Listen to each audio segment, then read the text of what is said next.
শুভ সকাল বন্ধুরা, তোমরা কেমন আছো? আশা করি খুব ভালো আছো। আজ একদম মেঘলা মেঘলা ওয়েদার।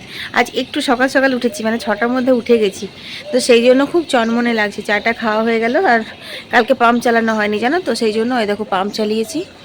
তো জল টলগুলো ভরে নিচ্ছি, মানে সব মার্সেলের টাইম কলে জল আসবে তখন তো আলাদাই। তো চলো আজকের ব্লগটা আমি এখন থেকে শুরু করে দিচ্ছি। এখন বাজে হচ্ছে কিন্তু 7টা। কি করব না করব তোমাদের সঙ্গে, এখন চারিদিকের বক্স মাইকগুলো সব বন্ধ হয়েছে, সেই জন্যই একটু পরেই তো আবার বাজতে শুরু করবে। তখন তো আর কথাই হবে না, ভয়েস ওভার দিতে হবে তোমাদের সঙ্গে। তো সঙ্গে থাকো, দেখতে থাকো, আশা করি তোমাদের খুব ভালো লাগবে। আজকে একটা মেয়ে বিদায় হবে আমাদের এখান থেকে, আর একজন মেয়ে আসবে, মানে বউ আসবে। ছেলের আর মেয়ের দুজনেরই কাল বিয়ে ছিল। ছেলে বউ নিয়ে আসবে আর মেয়ে বিদায় হবে, এই তো। চলো সঙ্গে থাকো, আজকে শুরু করে দিই। আজকে আমি এখানে এসেছি বেগুন পোড়া করতে, বুঝলে। আজকে বুগলা বাবার ইচ্ছে হয়েছে বেগুন পোড়া দিয়ে মুড়ি খাবে, আর আমারও। কারণ যেন অনেক দিন হয়ে গেল বেগুন পোড়া মুড়ি, টমেটো মুড়ি এগুলো খাওয়াই হয় না।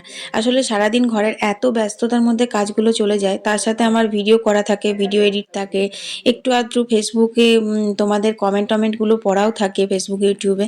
এই করে কিন্তু আমার কাজের অনেক দেরি হয়ে যায়। তারপর কলের জল চলে এলে তো একদম মাথাটা পুরো মানে পাগল হয়ে যায় আর কি, কী করবো না করবো খুঁজে পায় না। তো সে কারণের জন্য সেইভাবে মানে জলখাবারটা আমার খেয়ে ওঠা হয় না কোনো দিনই না। মানে কোনো রকমে নাকে চোখে গোজা হয়, কোনো দিন 11:30, কোনো দিন 11টা, কোনো দিন আবার 10:30টার মধ্যেও খাওয়া হয়, যেদিন যেমন আর কি। তো যাই হোক, আজকে বেগুন পোড়া মুড়ি খাবো, খুব শখ করেই বেগুন পোড়াটা বানাচ্ছিলাম বুগলা বাবাকে দিয়ে। তো এমনি কিছু না, তেল, কাঁচা লঙ্কা, কাঁচা নুন, কাঁচা পেঁয়াজ এই দিয়েই মাখবো আর কি। একটা টমেটো দিলে ভালো হতো জানো, কিন্তু ওই যে তাড়াহুড়ো করে বেগুন পোড়া করার সময় টমেটো করার কথাটা আর মাথাতেই ছিল না জানো। আর এখানে দেখো মা বসে গেছে হচ্ছে সবজি কাটতে। তো আজকে কি কি রান্না হবে না হবে সবটাই তোমাদের সাথে শেয়ার করব। আর দেখো এখন এখানে কিন্তু অনেকগুলো কাটাও হয়ে গেছে।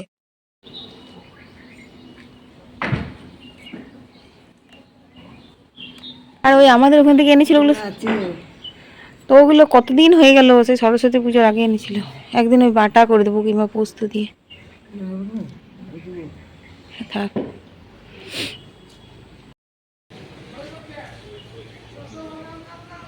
বন্ধুরা এখন আমি চলে এলাম ছাদে। ছাদে আসিনি, এসেছি হচ্ছে ওপরের ঘরে। বিছানা কয়েকটা লেপ বিছানা না ডিভানের ভেতর ঢুকিয়ে দেবো, হয়ে গেল শীত শেষ। আর এখন ভারী ভারী লেপ গায়ে নিতে হচ্ছে না, হালকা পাতলা র্যাকগুলো নিলেই হয়ে যাচ্ছে। তো সেটাই ভাবলাম, এখনও মাইক টাইকগুলো বন্ধ আছে, তোমাদের সাথে একটু কথা বলি।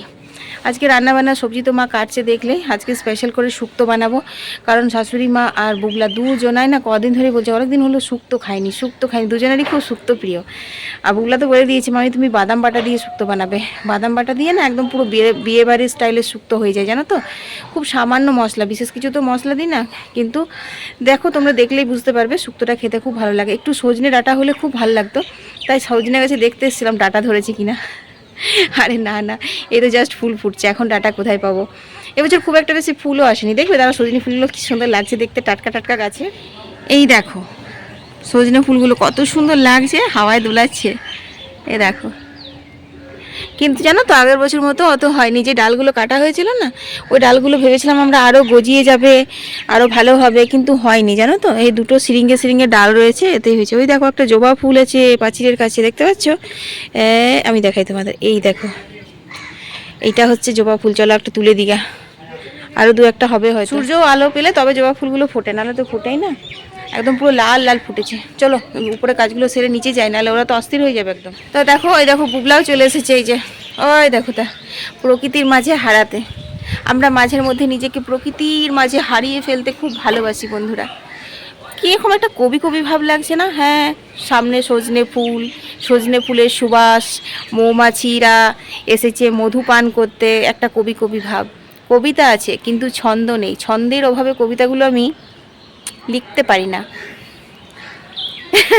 আরে মনটা খুব খুশি খুশি লাগছে। চলো চটপট করে কাজগুলো করে নিজে রান্না বান্না করি গা।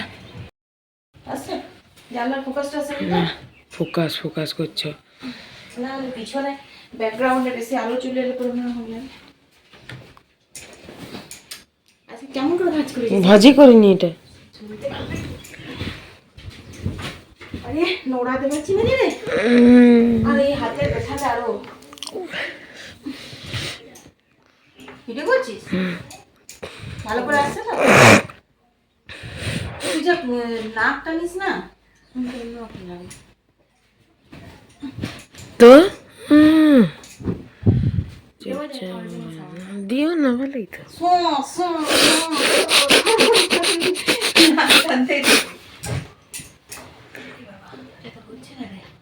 যা, এবারে এবারে এবারে তোমাকে লম্বা ফোল্ড করতে হবে। এবারে হবে, ভরে দেওয়া হবে। বুদ্ধি থাকতে হয়, এটা আমি বললাম করতে, বুদ্ধি থাকতে হয়, ইচ্ছা থাকতে হয়। তুমি আমাকে এখানে চাপা দিতেও ঢুকে যায় আমি ফাঁকটাতে। তুমি আর ছোট খোকা নেই যে তুমি এখানে ঢুকে যাবে আর বন্ধ করা হবে। তুমি এবার বড় হয়ে গেছো, তোমার এখন আর ঢুকা যাবে না।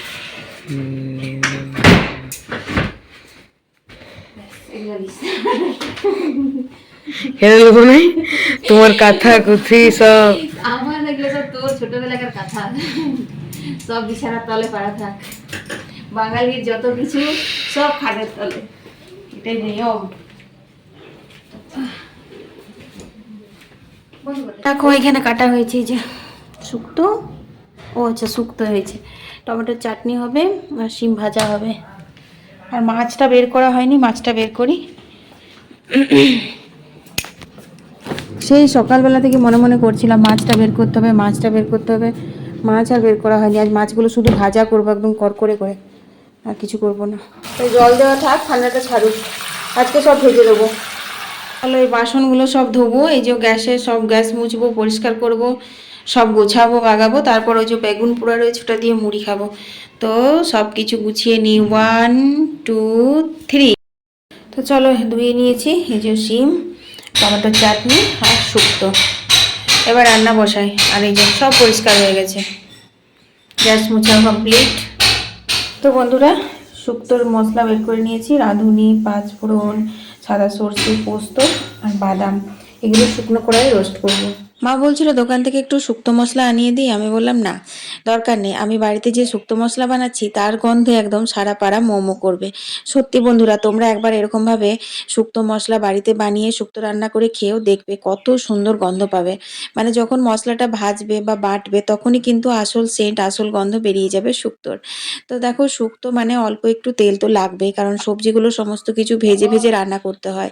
তো বড়িগুলো ভেজে তুলে তারপর আমি গোটা সর্ষে, শুকনো লঙ্কা, হিং ফোড়ন দিয়ে করলাগুলো কিন্তু ভালো করে ভেজে নিয়েছিলাম।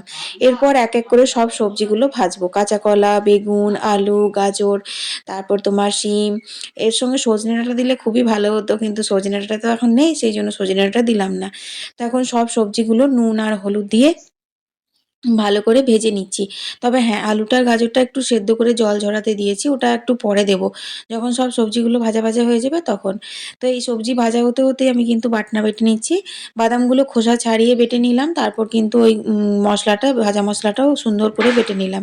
কি সুন্দর গন্ধ উঠছে জানো, বুবলা অনেক দিন ধরে বলছিল যে মাম্মি তুমি বাদাম বাটা দিয়ে সেই শুক্তোটা রান্নাই করোনি। মাও বলছে তোর হাতে শুক্তো অনেকদিন খাওয়া হয়নি, একঘেয়ে হয়ে যাচ্ছে না, ওই বাঁধাকপি, ফুলকপি এগুলো ভালো লাগছে না, একটু শুক্তো টুক্তো, একটু কুমড়োটাও বেশ ভালো লাগছে খেতে মাঝের মধ্যে।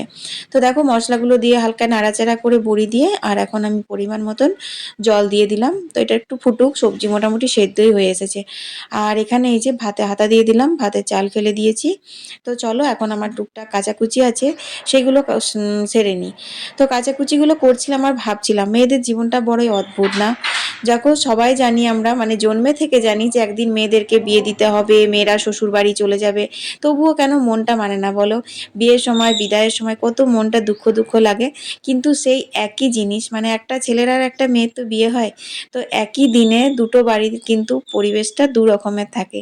মেয়ের বাড়ির কত দুঃখর পরিবেশ থাকে, বাবা মা কত কাঁদে, মেয়ে নিজে কত দুঃখ পায়, অথচ সেই একই মেয়ে যখন অন্য একটা বাড়িতে চলে আসে জাস্ট কয়েক ঘন্টার মধ্যে, একটা অন্য পরিবেশ, কত আনন্দ, কত খুশি যে নতুন বউ আসছে। দেখো এবার শাশুড়ি বউয়ের ঝামেলা, ননদ ভাজের ঝামেলা, সেগুলো পরের কথা, কিন্তু বিয়ের সময় তো ভাই সবাই আনন্দই থাকে। একটা নতুন বউ আসবে ঘরে, অনেক আনন্দ, অনেক খুশি, অনেক আশীর্বাদ নিয়ে কিন্তু নতুন জীবন শুরু হয়। কি বলো বন্ধুরা, ভুল বলেছি? যাই হোক, শুক্তোটা কিন্তু ঘি দিয়ে নামিয়ে নিয়েছি, আর এখন আমি চলে এসেছি কলের জল নিতে। অনেকক্ষণই জল এসেছে, বড় বড় জায়গাগুলো ভরতে দিয়ে রান্নাবান্না কাচাকুচি সেগুলো করে নিচ্ছিলাম। এরপর ভাবলাম না, খাবার জল 2 বালতিটা নিয়ে নিই, নাহলে আবার কোন সময় বন্ধ হয়ে যাবে। কারণ এই গরম পড়তে পড়তে না আর অত বেশি জল দেবে না, শীতকালে বর্ষাকালে যতটা জল দেয় 2-3 2 ঘন্টা তো দেয়ই, 1.5-2 ঘন্টা। কিন্তু এই তোমার গ্রীষ্মকাল পড়ে গেলে তখন খুব জোর টেনে হিঁচে 1 ঘন্টা দেবে। তো যাই হোক চলো, আজকে আমি একটা অন্য জিনিস বানাবো, সেটা হচ্ছে বড়ি পোস্ত। কালকে তোমরা দেখেছিলে না আমরা বাজার গেছিলাম, তখনই এই বড়িগুলো কিন্তু কিনে নিয়ে এসেছিলাম। বড়ি, করলাও কিনে নিয়ে এসেছিলাম। কত দোকান ঘুরে ঘুরে ঘুরে ঘুরে তবে করলা পেয়েছিলাম এই বড়ি পোস্ত শুক্তো করার জন্য। জল তো অনেকক্ষণ নেওয়া হয়ে গেছে, এখন গাছগুলোতে জল দিচ্ছি। রোদের চারটা রয়েছে তো, একটু করে গাছে জল না দিলে গাছগুলোর ফুল দেবে না, ফুল ফুটবে না। ও বন্ধ হয়ে গেছে নাকি গো? যা, বন্ধ হয়ে গেছে বন্ধুরা। আর বেশিক্ষণ জল দেবে না, 11:30টাতে জল বন্ধ।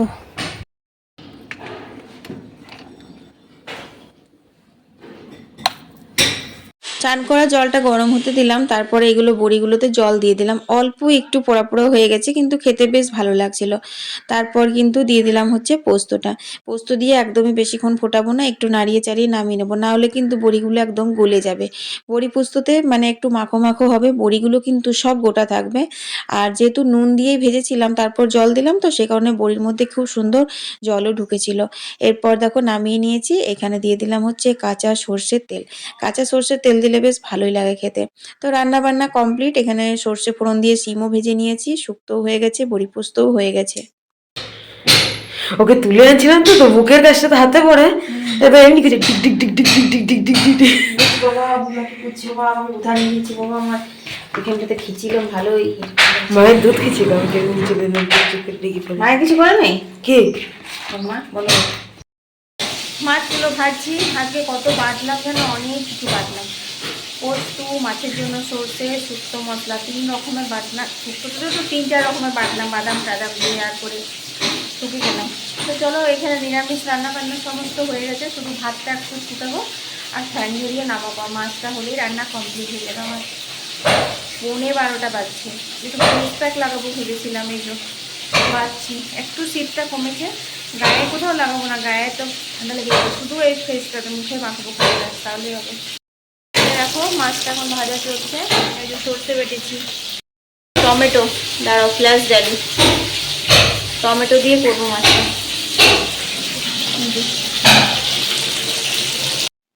মাছগুলো 3টে ভাজা রাখবো আর বাকিগুলো করে দিলাম হচ্ছে সর্ষে দিয়ে। ওই পেঁয়াজে তেল পাঁচ ফোড়নে পেঁয়াজটা ভেজে, টমেটো ভেজে, একটু সর্ষে বাটা দিয়ে আর একটু ফুটিয়ে নেবো, ব্যাস। এরকম করে মাছটা খেতে বেশ ভালোই লাগে। বাসি মাছ তো একটু সর্ষে একটু টক টক না হলে ভালো লাগে না খেতে। যাই হোক বন্ধুরা, আজকের ভিডিওটা অনেক ছোট হয়ে গেল, তো এখানেই ভিডিওটা শেষ করে দিচ্ছি। তোমাদের যদি ভালো লেগেছে অবশ্যই ভিডিওতে একটা লাইক করে বন্ধু বান্ধবের সাথে শেয়ার করতে ভুলো না। কাল আবার দেখা হচ্ছে নতুন একটি ভিডিও নিয়ে। সবাই ভালো থেকো, সুস্থ থেকো, টাটা।